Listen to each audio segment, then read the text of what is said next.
ما زاغ البصر وما طغى. وہاں تو ہے نا خرّ موسیٰ صاعقہ.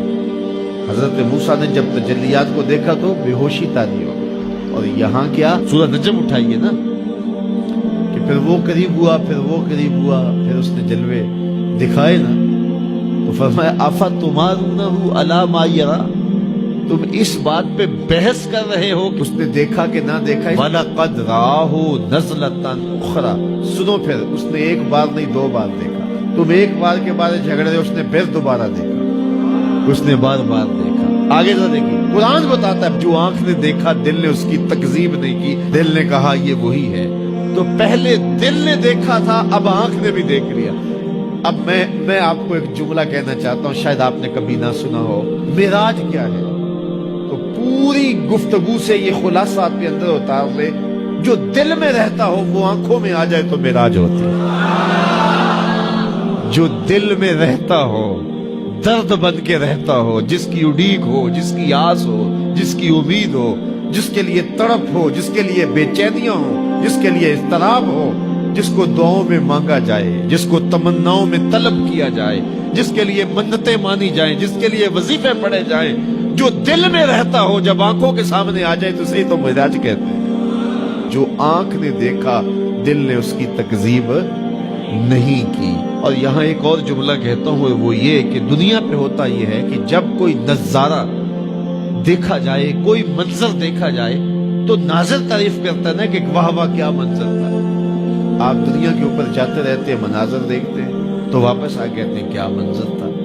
یہ گرمی چمکنے والی ہے، لوگ شمالی علاقہ جات میں جائیں گے تو واپسی آ کے بتائیں گے کیا منظر تھا، خوب پہاڑ تھے، کوساروں کا رنگ کیا خوبصورت تھا، پھوٹتے جھرنے، بہتی ندیاں، کیا رنگ تھا یار، کیا موسم تھا، کیا خودکی تھی، کیا جمال تھا. اقبال بھی گئے تھے نا اور واپس پلٹے تو کسی نے دیکھا کہ کیا دیکھ کے آئے ہو. تو اقبال نے کہا من خدارا آنجا دیدم بے حجاب، میں نے اس کے جلوے وہاں بے نقاب دیکھے. تو جب کوئی نظر منظر کو دیکھتی ہے تو پھر تعریف تو کرتی ہے. تو یہی ہوتا ہے نا کہ نظر منظر کی تعریف کرتی ہے.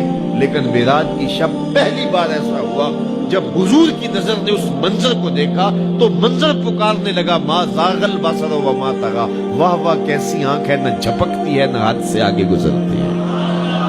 یہ پہلا موقع تھا منظر نے نظر کی تعریف کی. تو حضرت موسیٰ تقاضۂ رویت کرتے ہیں، مالک میں دیکھنا چاہتا ہوں. جواب ملتا ہے لن ترانی، تم نہیں دیکھ سکتے. اور یہاں محبوب سوئے ہیں، جبریل حاضر خدمت ہوتے ہیں.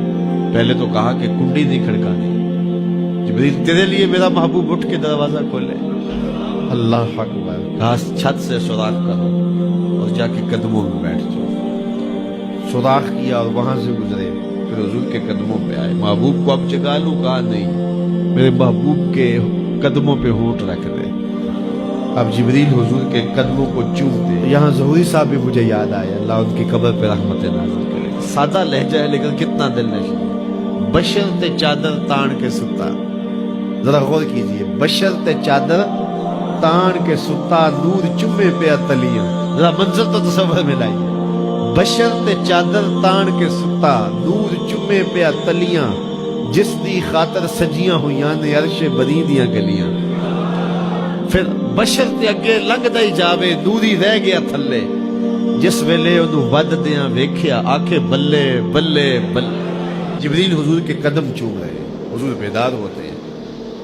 کہا جبریل کیا بات ہے؟ تو جبریل نے کیا کہا؟ ان اللہ اشتاق الی لقائک یا رسول اللہ. حضور آپ کا رب آپ کے دیدار کا مشتاق ہے. پھر حضور کا سینہ شق کیا گیا، قلب اطہر سینے سے نکالا گیا، آب زمزم سے غسل دیا گیا اور حضور اس منظر کو آنکھوں سے دیکھ رہے ہیں. علامہ بدر الدین عینی علیہ رحمہ شارح صحیح بخاری، آپ نے عینی شریف میں لکھا ہے، یہ بخاری کی شرح ہے، حضور کا قلب اطہر نکالا گیا تو جبریل نے حضور کا دل دیکھا تو جبریل تو آشش کر اٹھا. واہ واہ کیسا دل ہے جس میں دو آنکھیں ہیں جو دیکھتی ہیں، دو کان ہیں جو سنتے ہیں.